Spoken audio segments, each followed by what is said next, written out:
people that are in jail out and don't put no more in. Once they stop doing that, everybody gets what they want.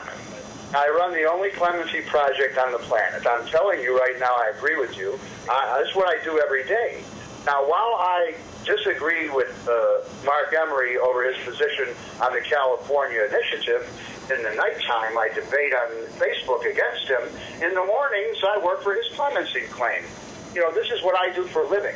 But the thing is, it's all not for profit, you know. But the thing is it is what I live for. So I understand. I'm with you. You have my heart and your heart. You should, since you're in the position you're in, you should really tune in to my case, because I am going to win my case. Well, I'm going to watch it very carefully, but understand this now, is this idea that medical marijuana is not being threatened by the California initiative is wrong. It is being threatened. What's more is the story that you're looking at in California, what's about to happen now in Canada, what they're saying is going to happen in Holland, in all these different countries, all these different movies, let's call them, but they all end up with the same last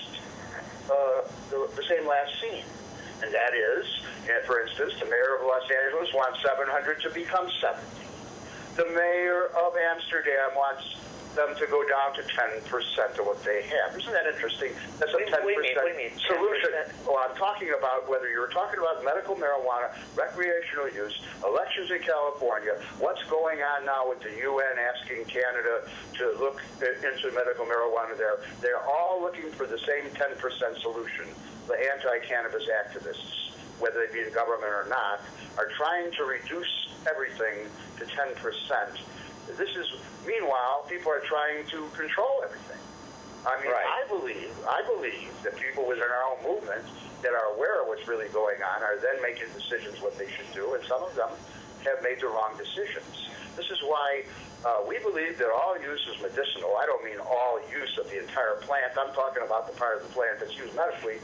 That is medicinal use, and therefore we believe there's a lot of patients in denial because of fear, and it's a disservice to medical use and to the eventual proofs that support use at all, which are legitimate use is medical.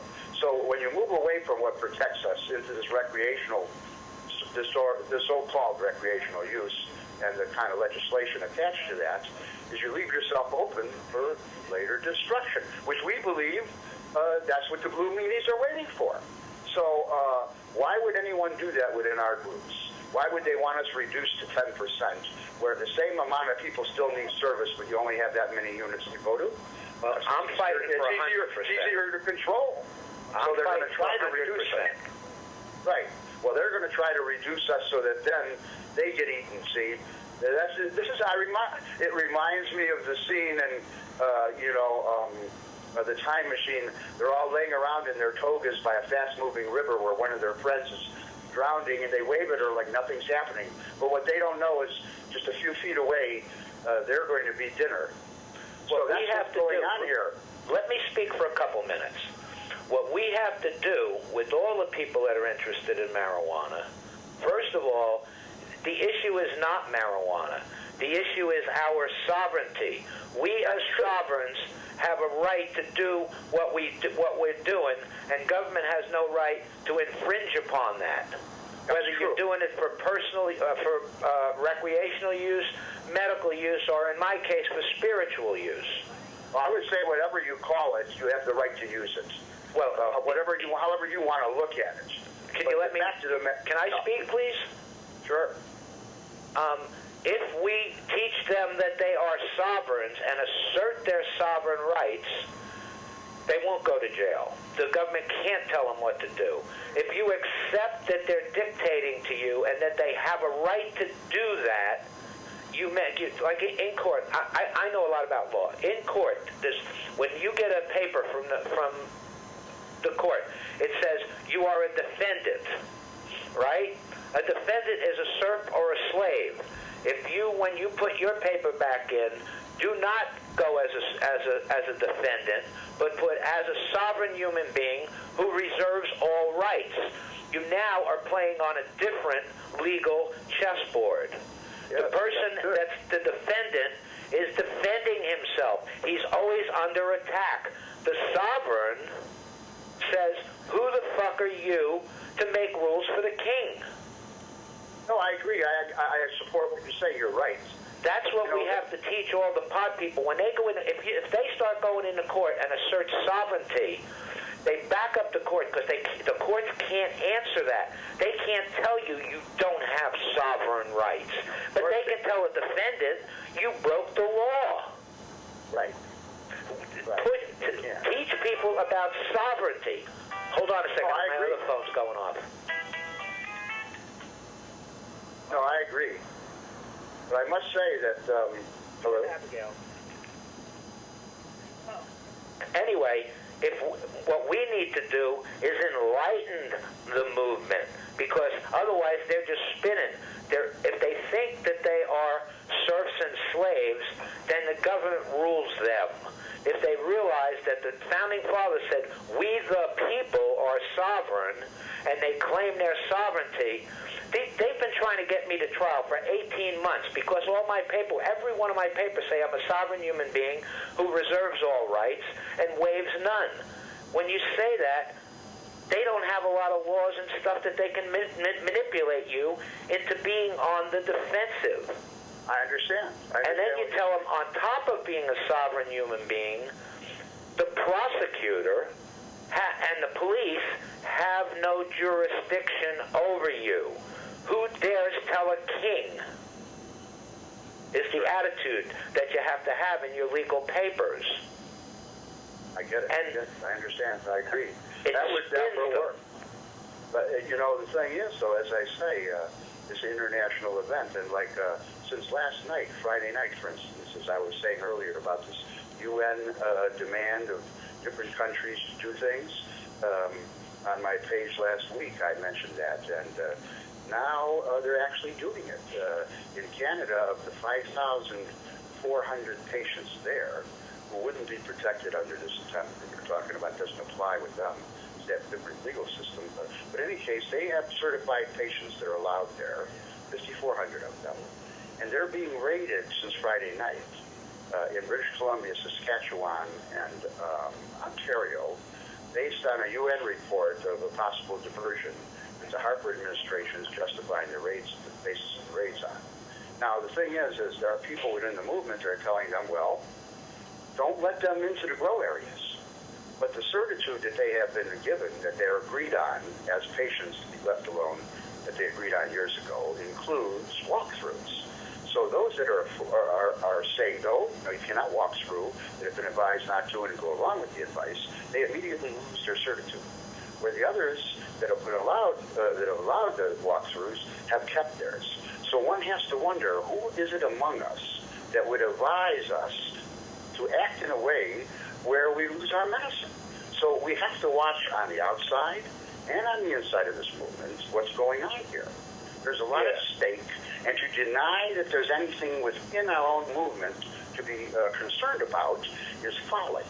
Yeah, I agree. There's a whole lot of people. So I happen to agree with everything you say, and it applies under U.S. law. But I'm telling you, there's an international game afoot here. This letter went to every country on earth. The fact that the Harper administration's already acted on it, that's just a coincidence of the game. It can happen in any country now. They are saying things, that should be done to medical use. And this is an international agency, and they're acting on that in Canada tonight. So, we'll see what happens. But people are being advised to do foolhardy acts, and not by the blue meanies, but within our own movement, and maybe for their own self-interest. Yeah, of course. When there are greedy growers that don't want it legalized because they don't want other people to make the money that they're making.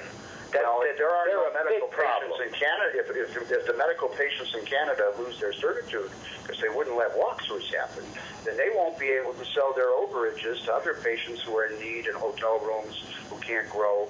And by the way, on the 28th of this month, there's a meeting of the Harper administration to determine just that. So what they're doing is in advance is they're knocking a lot of potential suppliers out so that the others can have it. See, this is tax regulate all over again. just in another country.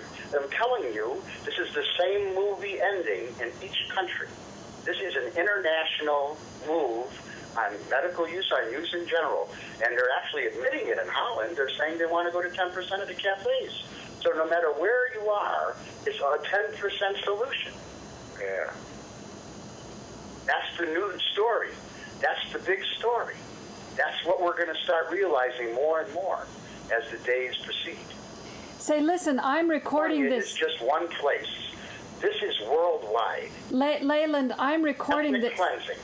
Leland, I'm recording this for my viewers, and they don't know as much as you and Joe do. Can you tell me what 10% means? You keep throwing that out, and Joe understands it, but I don't understand it. Well, you have this election in California. It's called Tax, Regulate, and Control. And when it's all over with, you have certain municipalities that will be allowed to, all of them, that will be allowed under this law to appoint certain grower vendors to grow more than the law allows for the smaller, individual, to the smaller amount that they're allowed to have. So that the only legitimate source for the herb will be those that have been appointed by local authority. Local authority also has the right to opt out. So say, for instance, all the county chairmen throughout the state of California decided to have an association meeting. They do have associations. And they all just sat down and said that they would all opt out. Well, that would make it illegal not to even have the herb there at all in the whole state. So that's not a legalization law. Then the other part of it is that part of it can be used as a tax locally, including to support their jails. In other words, some people will be paying a tax to use the cannabis, and then part of that, fraction of that, could be used to hold others for the same behavior. And there's many, many other things against it. But the point is that very few people would control it. And now you move the picture to Holland. And their announcements, because of UN pressure, they wanted the cafes to go to 10%. This is not the amount of people using, it's their access points. And then you go to Canada, and now this UN thing that they're using in Canada, that's where they made their mistakes, see, because they didn't cover themselves very well. So happens they have their own national problems with their police department there, one scandal after another. They didn't have very good press. So they didn't release their investigative report to the Canadian people. They sent it to the UN, who sent it back as their report. And then Harper administration used that to start raids Friday night on groves, where their Social Security Department, their Health Canada, they have a right, all certified patients, all 5,400, I think they are of them, they have a right. The agreement is that they can allow walkthroughs whenever they call for them. And patients can then have the walkthroughs and show what they have, that they don't have too much, or that they're within the regulations. And so that's what's going on. But meanwhile, there's this convention, just so happens, everyone's there from everywhere that you could possibly imagine. And those that are going to meet with the Harper government, some of those groups that are at this other convention, they're sending messages all over Canada, don't let them into the grow areas. And those that agree and go along with it, they get to lose their certification on the spot. And so far, I understand there's 100 like that. Say, Leland? Wait a second. That comes back to what I was saying. If you accept them having that authority to do that, they have it. Everyone has to start saying, I am a sovereign. I'm telling you, the answer is for people to assert themselves, not give government control over them. Those people that signed into those programs waived their right. Just like when you sign your driver's license, that's a legal document. Now, all the rules that they made for that are now applied to you. Anytime you sign your name or you agree. I'm not going to make the Canadian 5,400 patients wrong, because they had to operate out of a parliamentary system. And I'm not going to make the coffee goers of Amsterdam wrong, because they have to operate out of a parliamentary system. You happen to be right, sir, when it comes to the U.S. But I'm telling you that there's an international strategy to attack us all. Here I and am that these testing people are not the ones that are I would responsible. assume this is All around 2. the world, people This have a one is right. They want 2. I'll keep talking on 2 because 2 is the one, as Gloria taught me, you go from the small number on the left over to the big number on the right. They have every right in the world to So enter this into is these number agreements, even if 2. they're, as you say, unwise. And The as fact soon as is you that tell another me, I'll go country, over to another number... political system, but there is a greater international organization working against us all Here I am as on a number worldwide 3. community. And that's what I want to bring out here, sir. So as long as that... I'm not going to blame we've Canadians known that. push We've down known and that the viewers it aren't was gonna the see UN that got as all the the B-roll countries in the goes live. beginning to outlaw marijuana. That 3 is And weaker? who It's always is been the UN Again, controlling up on it. 3. And it's always Sometimes the that... U.S. policy okay. that's driving U.S. How come I It can hear always this goes guy? back to us. We don't admit it. Joe, are you But sure it's that the us. green button at the bottom It's is always pushed us. down? Actually, it's the World Bank. Because I thought it Well, wouldn't. you know, I'm you wouldn't saying hear that it. the UN policy is driven by U.S. If we would liberalize, all those other countries would too. Even countries that don't like us, that are members of the UN, follow our policy because it's the UN policy. All America That's the way it is the military arm of the World Bank. Well, look, because of this project being international that I run, I'm now getting stuff that even Dana Beale of the Yippies gets. I'm telling you, they are raiding tea houses in Cairo tonight that are thousands of years old. This is ethnic cleansing. They want to get rid of our society as a whole, its history, everything. I'm telling you. Can you imagine in Cairo? This is not a medical use facility in Toronto I'm talking about. This is going on worldwide. That's horrifying. Tea houses in Cairo, UN-inspired police raids all over the world, based on their policy, which is based on our policy. Which is dictated to us by the World Bank. The World Very Bank. well. I don't disagree. I'm just saying, let's take a look at this. We're arguing over these different ways that this thing is developed in different countries with different governments, different kinds of governments. I hear you telling me the problem. What is your solution? There's 2 solutions. Together, they will be the solution. All use is medicinal, and cannabis cleanse. What number do you want me to be on? If they Hello? are a user or a supplier, what are they I'm supplying? speaking. They're supplying for medicinal use. If all use is medicinal, all supply is medicinal use. I don't care what they thought they were. There's 75 years of propaganda that's gone on. Everything you're saying, anybody thinks they were. Everything you're saying, I completely agree with. That's what I'm saying. I have a call on the other line. reality is right. I have to go, but I agree 100% everything you're saying. I will watch your case, sir. I will watch your case. Okay. So I will watch. I gotta go. Thanks. All right, now I'm sitting at 2. I'm sitting on 2. I'm speaking on 2. What I No, found very 3. interesting is you Sorry. said that the taxes that would be collected from marijuana This is would be 3. I'm used to keep talking you prisons from full, the and 3 that's mic. horrifying. And this is This is the how it 1 works. mic, People 2 don't mic. see it, because the This is the 3. Can you hear I'm me? sure that they didn't mean to. That's But pretty if you close, look by into the it, way. you'll Maybe I find shouldn't have out it so close. I'm that sorry. what happens is This would be local better. authority gets a lot of authority through this law. And one of them is Okay, no charges, problem. fees, taxes. I don't care how minuscule the amount is.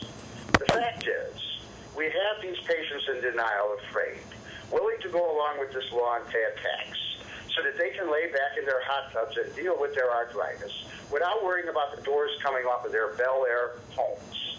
And a portion of that tax is used in their county, whatever county they live in. It goes into a general fund, and it will go to all the different services in the county, including the jail, where people are being held for the same behavior. That's a violation of the U.S. 14th Amendment. Now, I know in California, there's plenty of good reason to go up against the feds. We've had laws that conflict, just like 2 and 5. But that doesn't mean every time that we're right, simply because we're against the feds. This is wrong. You don't fund fund for one group of behavior and hold another with the funding.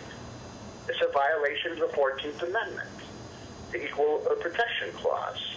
And if this law somehow passes, somehow they get this through through some sleight of hand, I and other groups of common interest, the next day will be in the U.S. District Court, and we shall get an injunction and set this law aside.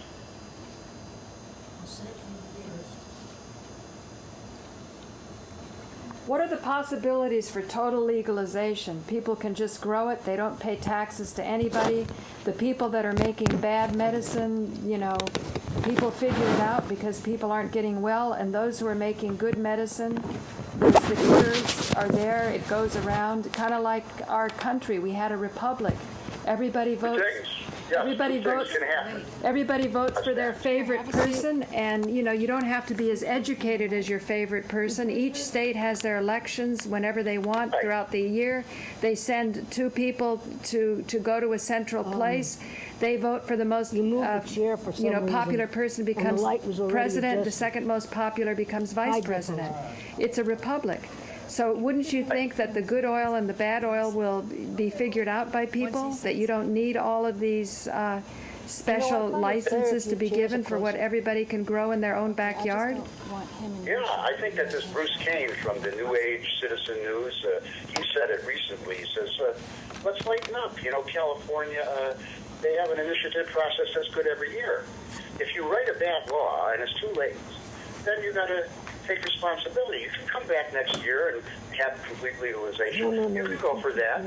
You won't have the medical use movement or the clemency project against you if you're not going to be supporting holding prisoners for use. We'll be with you. We might not even work if there's some technicality that conflicts with our philosophy. We might not so help you, but we won't be against you. But if you're going to do things that are going to put the only thing on the map in harm's way, and the weakest among the cannabis community in harm's way, and then you're going to be in control of our medicine too, I'm sorry, you're going to get some resistance. Who called? That's what's happening here. Dennis Baronian's head of the medical use movement is vehemently against this. Thank you. I was just getting it. And the reason why is it puts us all in harm's way. Can you turn that up in the control room? Program I was trying to get at. It's our version of it. And then the Canadians got theirs, and it's starting to happen now. I was talking about it in March in the Edmonton Journal. The article on the UN came out there and 500 other newspapers. But because of the electronic age, if you leave a comment in one journal, even if the articles appeared in 500, your comment will only appear in that journal. So I had to bring it back out on my Facebook page to get it around. But still, the point is, even back then we knew that the report the UN's using that's now being utilized by national governments as an excuse is based on a report from a police department who didn't have the courage to release it to their own news media. So it's another trick, a deception. Plus, they did it at a time, the Harper administration, while they're also negotiating with patients and patient groups for vending licenses to places that they're closing at the very same time. So, I mean, there's just a number of deceptions going on here by government and international agencies to crush this community. How do you make a living, sir? Pardon? How do you make a living? I'm retired. I'm disabled. I run this. This is a not-for-profit. I live for it every day. I don't make a living from it. No, I understand. I'm just trying to figure out. See, right now people are hysterical about losing their houses, and they're seeing this tax as some way out to collect revenue. That's another thing I don't understand. What is it in California now? 30+ billion? If anything, what's this going to do is this is going to dramatically impose limitations on usage. You're going to have backups. You'll have price problems. They'll have every excuse in the world because there'll only be 10% of the access they used to have.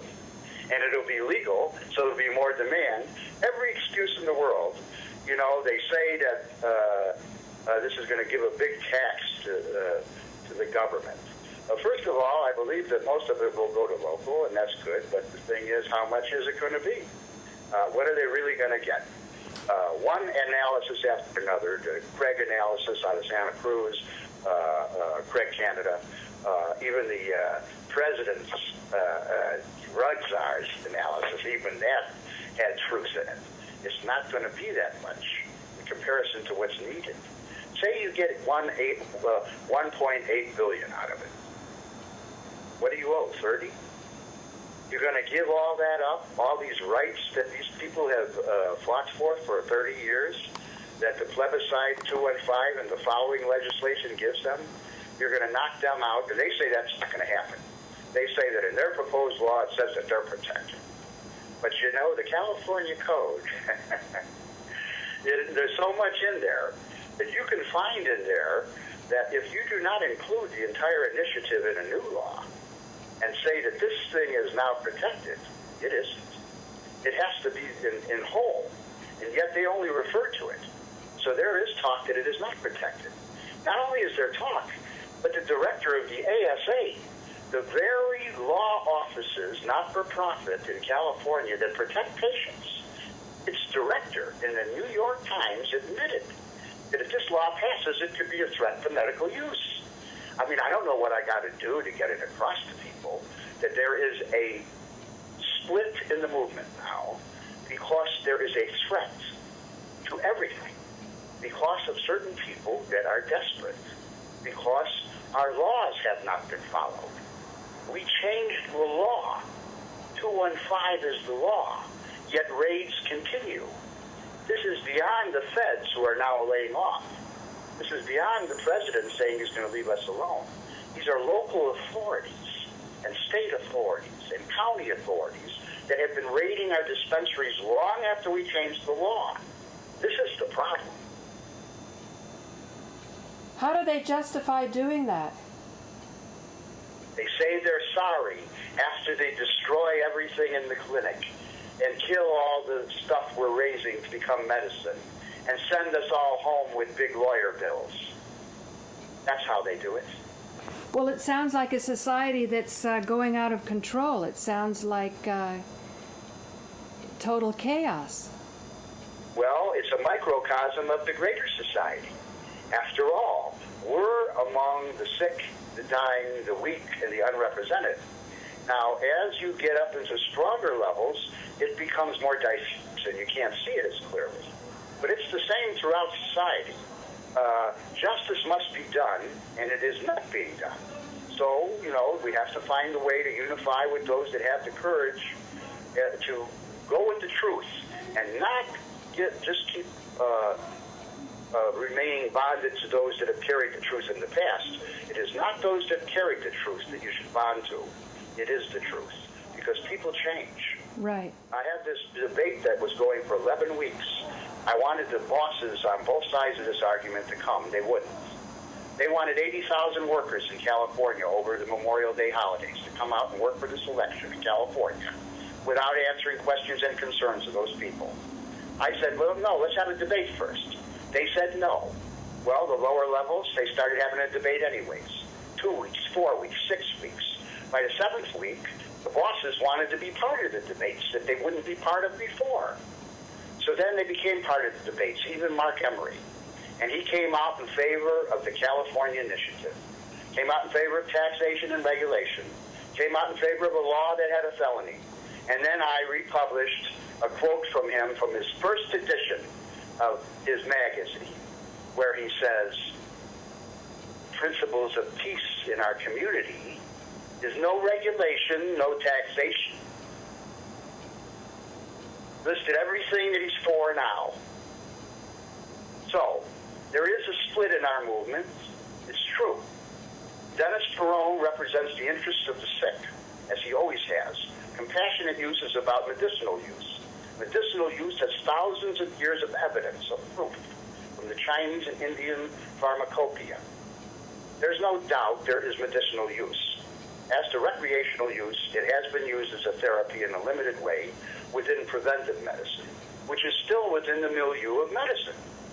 It's a misnomer being used by those that want to take advantage of patients in denial, who are afraid to come out and join us, which would, by the way, end the drug war, but they're afraid because there are continued arrests even though we've changed the law. This is the true unconscious motives that go on and that are being taken advantage of. And meanwhile, international authorities are seeing how they can play their game against these games. And their ultimate goal is to eliminate all use and not to admit that even beyond THC, there are 30 trace elements that vary effects and that have medical efficacy.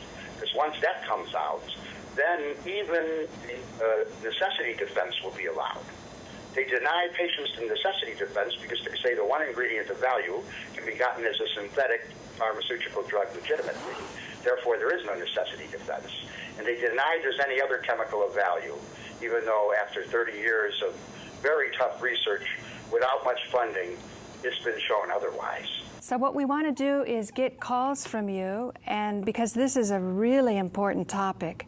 That was Leland Cole, and Leland Cole is an activist, a hemp activist for 40 years. He's also, if we continued in the discussion, he talks about his own medical challenges, which are really considerable, that he's been dealing with for decades. And because cannabis has helped him so much, he's fighting for his right to be able to use the cannabis. However, he's mostly using it. Oh, keep the number up so people, yeah, right, I always like to have the number up. And I'm joined today with Posr again, so if you can bring it up on the two-shot, great. Thanks, Posr, for joining me on this. Thank you for the opportunity. It's important, it's very important. I mean, we're talking about the cure of cancer. Right. But I noticed that Leland spoke about 30 other substances in the marijuana that also have medicinal... It's actually 70. 70? Because there's more research going on. He doesn't even know about the oil. Grok that one. He doesn't even yet know about the oil. I mean, he knows about it through Rick Simpson, but he hasn't had personal experience because it's so precious. In order to get those high concentrations, you need such big amounts. And those are dealer, quote unquote, what we would consider dealer amounts to be in the business making big bucks a pound in order to take a typical cancer patient through. He talked about the laws in California. You know, I just got on the tail end of this. Do you know what he meant by the laws in California? They're continuing to do the raids. I'm like I'm interviewing you now, but I know. What it is in California and in other places where they give licenses to cannabis patients, they now have a body of knowledge. What do you call it? A storehouse of knowledge? Okay, a database. A database. They're now on a database. And this is what the medical marijuana people don't like. They don't like the idea that their name is on a database. And so, and because raids have continued to take place, I think they get settled, but it's just really annoying, and they always live in fear. And these are people who have medical conditions that nothing else is addressing. So they're really, he says they're the most vulnerable part of our population. It's not like somebody who wants to use it recreationally. He can take it or leave it. So these people would rather not have their names on a database. So now comes the recreational movement, and they're saying, wow, we'll just make it so that everybody can have a little bit, and then you don't have to put your name on a database. And that has divided the medical marijuana movement. That has weakened it. If everybody would stand up and say, there only is medical marijuana, because as he said, even recreationally, that has a medicinal effect too. Right. As you were saying, you have parks, you go to parks to have recreation. Right, because it's good for your health. Because it's good for your health. It's good for your spirit, actually. Yeah. So Leland Cole is saying if the cannabis patients would just come out proudly, they could just slam dunk the whole war on drugs would be over. But then, you have these issues of shame, and, I'm just a weak, sick person, and that's how that happens. So he goes into, he knows all of the different layers. But one also is Leland Cole discovered there was a secret meeting on the 28th, which is interesting. That should have been Joe Barton's trial. In Canada, it was a secret meeting. It was not being announced. 5,400 medical patients who had licenses were not told about it. And they were going to be voting, or at least setting into motion the steps to vote on their future. And what they want to do is take 5,400 patients who, some of whom, either if they're not growing themselves their plants, they're working it out with someone else who's growing the exact variety that they need for their problem. And they don't feel that if it's eliminated or distilled or monopolized, really, down to 150 people who will supposedly provide this service, they're not trusting that they're going to get the quality of herb that they need. And so that's an issue. And Leland is going to be sending me more footage, which will be interviews with these patients. Some of them are growers. Some of them have gotten licenses so they can work out with other growers in order to get what they need. And if I'm not mistaken, Christian Laurette said that when Run from the Cure came out, there were 3,000 people that had licenses. Now there's 5,400. So I don't know if Run from the Cure made it so that more people could get licenses. But it seems as though he said to get a license for medical marijuana is like winning the lottery. It's very difficult to do. You mean here in the U.S. or in California, or where in particular you? This is in Canada. I don't know what's going on in California. Okay. I don't know. Leland is in California. He's actually near the Canadian border, so he keeps his feet into both areas. Is he on the Canadian side or the U.S. I think side? he's on the U.S. side. Mm-hmm. I think he's on the U.S. side. But he also said that there were liberal do-gooders, benevolent people that donate money who've never been interested in the cannabis movement. But when they started to become educated about what the implications were, and I think if they were to listen to you and Joe Barton and Joe Friendly, I think they would be even more interested in the constitutional issues. So while Posr's phone is ringing, I just want to take this opportunity to say this is a time for you to call in. We really want to hear what you're thinking, because this is probably rather novel information to Manhattan, because everyone thinks, oh, legalize marijuana. Any step in that direction is going to be a good step. But you have to look carefully to make sure that the legalization also involves clemency. That means, is this legalization measure going to free the prisoners? And it's these victimless crimes, that's the most important. He says, stick on to truth, not to somebody who's telling the truth, because people change, but if you can stay on to what the truth is. And the truth is that our constitutional rights have been taken away by alienating us from a plant that really has been grown for thousands of years and has been used to heal for thousands of years. 70 years ago, the laws were changed, and the laws were changed in a very sneaky way. They changed cannabis, the name, to marijuana, so that when they passed laws against marijuana, doctors who would have recognized the name cannabis were unaware of what was happening. And then pretty soon, the courageous doctors who tried to stand up, remember this is before the internet, they were buried, and so we couldn't get it back. Medical marijuana, it really, in a way, it's all medical. I used to kind of not like that term medical, because I thought if you didn't have anything wrong with you, why should you be calling yourself sick? But as you say, even recreation should be under the umbrella of medical. I have the... You know what? Maybe they can yell out what the caller Can they yell out what the caller is saying from the studio, and that way we can hear what he's. Let me go back. All right, and while you do that, put the shot on Posr while I go and see what's going on in the control room. And while that's happening, we're getting the callers live call in. I just want to talk to you about a motion to vacate a plea that was written by Jay Deberman. He's up in Kingston. And they were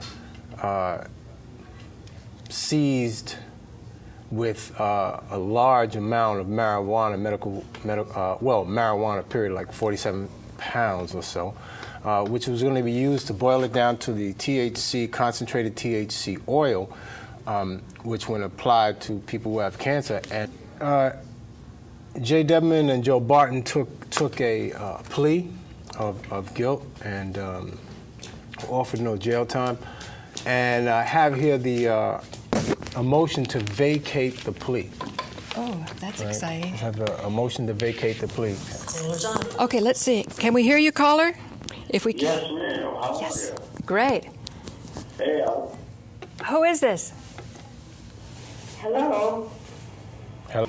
Anybody who wants to come down and feels that they can make this better, the message is really urgent. It's really important. You're not going to hear this on Fox News. It's not going to be printed in the Wall Street Journal about where a significant part of our economy is revolving with this underground drug traffic, and we want to bring it above board. So while we work out the calls, you were talking about vacating the plea? Right. So is that a void judgment or a vacate? Yeah, I'm on. Okay, you're on. Please talk. Quickly. Yeah, Paula, I'm 76 years old and I have cancer. I've had it for about 20 years. I never did chemo or radiation, but it did eat a hole right through the wall of my chest. Regarding Dr. Tullio Simoncini, is that who you're talking about? Yeah. Okay, we're talking about Tullio Simoncini. When an oncologist deals with terminal patients, they very often die. When it's called manslaughter, it wouldn't be called manslaughter if a doctor is giving chemotherapy and radiation. And yet, if you look at the evidence of what chemotherapy and radiation does, in many cases you could call that manslaughter, except that it's manslaughter that's condoned by a medical industry. Now, maybe those are harsh words. You know, ma'am, is there any way you can actually come down here physically to 537 West 59th Street? This is so important. You're saying you've had cancer for 20 years. Right there, that indicates that there's something going on with your body that's able to deal with it. Well, I've been in the holistic field for many years. I owned a health spa, you know, so I think I kept my immune system up. I think that's very important. Now, by doing what? What did you do? Well, with fresh fruit and vegetables, and I was a vegetarian for 3 years. Any particular vegetables? Because some like Brussels sprouts are supposed to be. Well, I've always eaten broccoli and cauliflower and Brussels sprouts, and those they have some supposedly anti-cancer.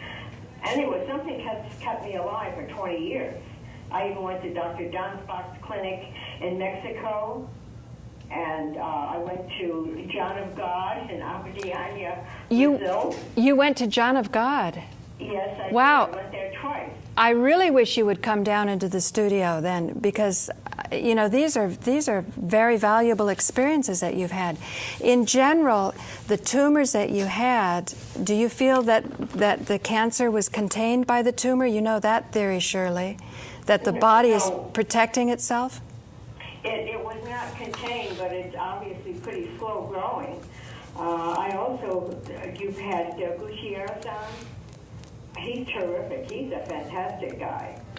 So what do you think, since you're so knowledgeable and savvy, which clearly you are, have you tried the hemp oil? All you have. No, that's what I'm calling about. That's probably one thing that I haven't tried. I mean, I've seen 20 years. I've tried many, many, many different things. Have you seen? I'm really interested in that. Have you seen "Run from the Cure," the Rick Simpson story? No. Do you have a computer? Do you have access to get online? I do have a computer. I'm not very good with it. Okay. Well, all you have to do is Google. Just put into Google "Run from the Cure." Yeah. Full version. Put in full version, and that will take you to a YouTube posting that will have all of the parts together, and in 1 hour you'll see the entire documentary.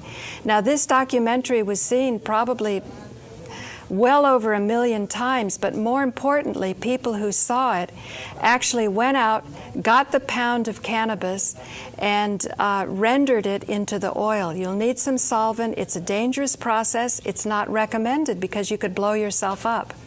But if you're going to die anyway, you know, because a lot of people, a lot of people who have been written off, you know, they're desperate. So they go and they try it, and at death's door, it's turned them around. And Rick Simpson has said he's had a 70% cure rate, but he said that's because a lot of the people he's seen have been already so ravaged by chemo and radiation. Otherwise, he thinks it would be much higher. Let me ask you, caller, do you have your computer on right now? No. Call waiting. Okay, there's a call waiting. Call at the bottom. If you need help, hang up and then dial the operator. Okay, I guess we lost the caller. Whew, that's stressful. A while ago. Okay. I do the best I can because I don't want to be rude to people who are on, particularly this lady had a lot of experience and she seems motivated enough to come down here. And I think if people can actually see other people in front of the camera, it makes a difference. Call back. How's it going? Okay, it's going well. Talk to me through the telephone, not the television. Otherwise, there's a delay, and it's very annoying. Turn your television down. That's exactly what's going on, yeah. That's exactly what's going on. Actually, how do I know? Talk about this, that underground drug trafficking that you were talking about? Yes. Great. Is this a voice from the underground? I'm so happy. The underground needs to become overground. We need to, get all of this knowledge above board. I have learned so much. I mean, each day I keep learning more and more. What would you like to say about the underground drug trafficking, which turns out to be valuable medicine? Caller? You mean underground medicine trafficking? Is that what? That's cool. Yeah. What part do you not know about? Keep the number up. What do you not know about the claim that hemp oil, concentrated hemp oil, cures cancer? Sir, you're not turning your television down. If you're listening to us... Really? I did not know that. Yeah. Down, off. If Sorry, Paul, I'm saying what I'm saying first, and then you can hear it probably about 5 seconds later. Can you not talk to us through the telephone? Because the engineers said, Paula, they can hear you through the telephone. Can you not hear me through the telephone exactly as I'm saying it? Apparently not. Yeah, you need to turn the television volume. No, but then they can't hear us. I think that's the problem. No, but then they can hear you through the telephone. Hello? They're Is that coming a friend through of the yours? Yes, he's. Do you want to come on set with? While I see if I can get some engineers. Come on set well, here. Now this is not. You don't want him on set? No, I'm not. No, it's not that. It's just that this is not marijuana related. It's okay. No, it's okay. We're gonna do it. It's anyway. okay. We got to work out the telephones. Okay. Is there another caller? Go ahead. Yeah, I can hear you just fine. Perfect. I wanted to make the point that I don't know about the hemp claim about being able to cure or treat cancer, but I think that we need to make sure that we're allowing, we're not regulating too heavily what people do.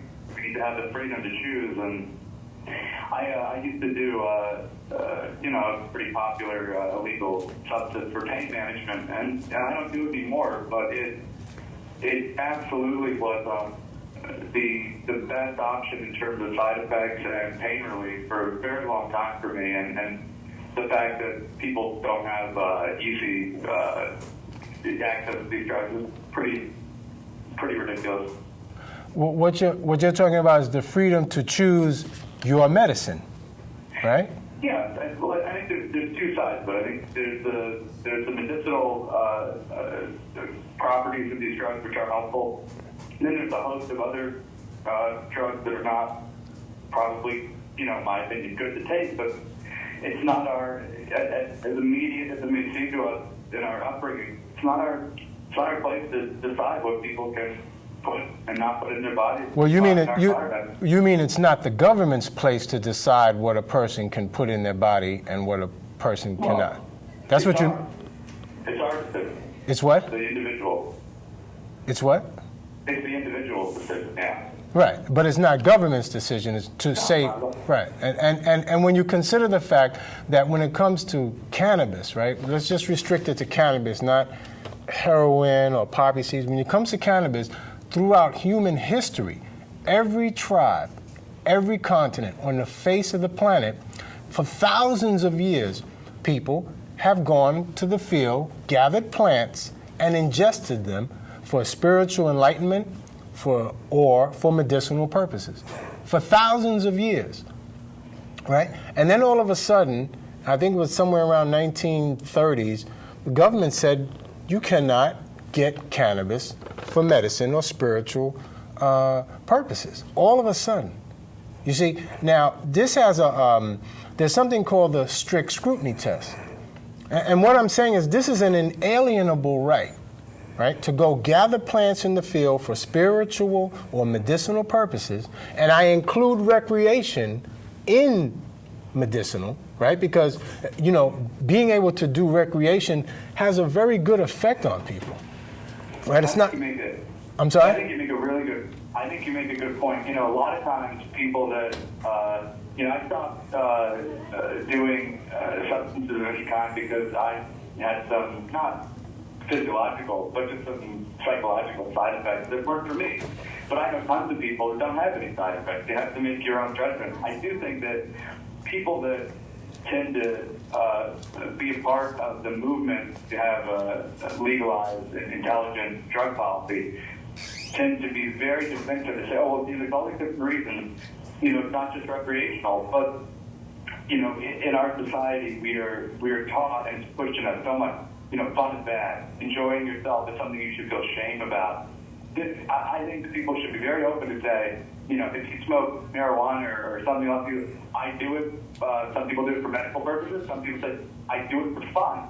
Yeah, but that not to cut you off, not to cut you off, but fun is medicinal.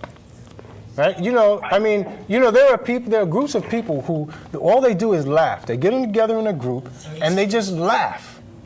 We only got 30 seconds. I wanted to bring my guest on, but you know, there are people who just laugh for medicinal purposes. I agree, and I think that we would need drugs less if we lived in a society where we got off the TV, except for you know, venues like this, real corporate TV, and got off the internet and started actually being around people, learning how to be comfortable with ourselves. We might find that our need for drugs would diminish. Not that there's anything wrong with them, but you know. Okay, so maybe we should go to the next caller. But Paula, how much time we have for this live segment? We're off air now. We're finished with the calls. But okay. I can do another show. All right, so why don't we just do another show? Okay. It'll be recorded. Oh, so yeah, what's that next caller anyway saying? No, there isn't another caller now. Oh. Paula took care of it. Okay. So we'll start this next live thing whenever you get ready. We'll let you know. Okay. Okay. So this is basically like an open forum. You can just. Well, no, she has. Yeah, I guess it is open in a way, but like medical marijuana is her. You know, hemp oil is curing cancer. It's actually curing cancer. Really? Oh. Yeah. So that's a particular focus of hers at the moment. Just say, this is Posr. I'm stand-in host for Paula Gloria. Okay. And to try to talk about the Joe Barton thing because people are aware of that. Okay. And can you I'm sure you can always tie everything in, right? Right. It's all tied in somewhere. And what I did was, for the other callers, they say, I want to be educated on this. I said, can you watch Run from the Cure and call me next week? And they were all really good about that. They really liked that. Yeah. So I don't have any problem with educating people, but when you've got all these other people watching, you want to see if you can take people more quickly. Like that lady, if she comes down, that'll be a big breakthrough. Because then I won't only have. But you know, watching The Cure is a really good prerequisite. You're saying watch that and then come down. Yeah. Right. Well, I already even told him watch that and then call in. Yeah. But yeah, so if she calls me at my home, I'll definitely tell her to do that. All right. Okay. She got the number. I don't mind if people call me at home. Oh, okay. Yeah, no, you could. But what about the smoked Gouda? Is that the what? The smoked Gouda? I ate your. You know, Joe had brought stuff down, so I didn't remember what was mine anyway. You didn't? So if I wouldn't have told you, you wouldn't have known? I wouldn't have known. Okay, forget I told you. I mean, do you want your smoked Gouda? No. Oh, okay. No. It landed in your Do you want your smoked cheddar back? No. No, I don't think so. Okay. The birds do it. Let me ask you, is this a place that you can come and do private interviews if you needed to for... This is about loving, healing energy. It's about connection, and this is about truth coming forward. And this May 19th. It's about Howard Stern. This May 19th. It's about Sirius Satellite Radio. This May 19th. It's about connection. People get ready. Get ready. Get ready.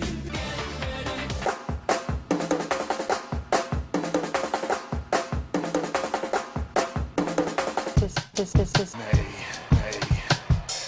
19th. It's about Total penetration.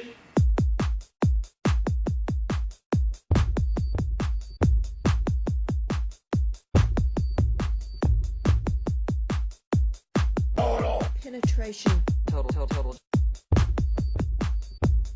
Penetration.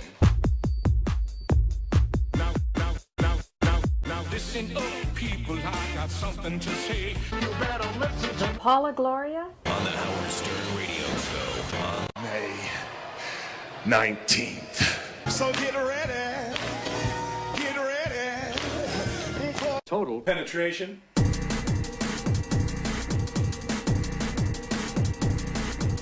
Penetration.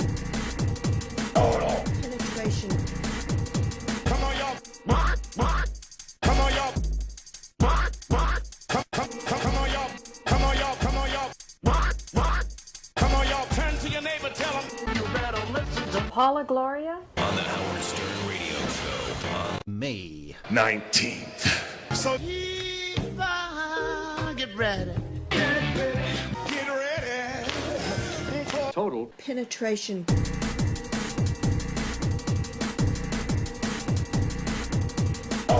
Penetration. Paula Gloria.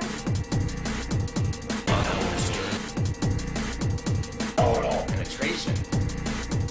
Paula Gloria. Penetration. On May 19th. Get ready. Total penetration. Get ready. You better listen to Paula Gloria. May 19th. On Howard Stern. Sirius Satellite Radio. Paula Gloria. The evidence. Paula Gloria. The Howard Stern Radio Show on May 19th. Y'all ready for this?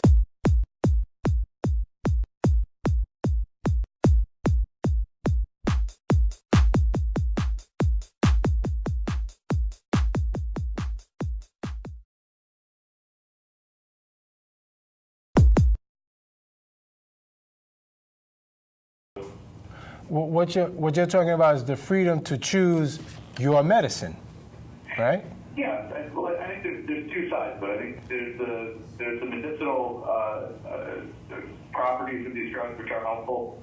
And then there's a host of other drugs that are not probably, in my opinion, good to take, but it's not our, as immediate as it may seem to us in our upbringing, it's not our place to decide what people can put and not put in their bodies. Well, you mean it's not the government's place to decide what a person can put in their body and what a person cannot. That's what you. It's our decision. It's what? The individual. It's what? It's the individual's decision. Yeah. Right.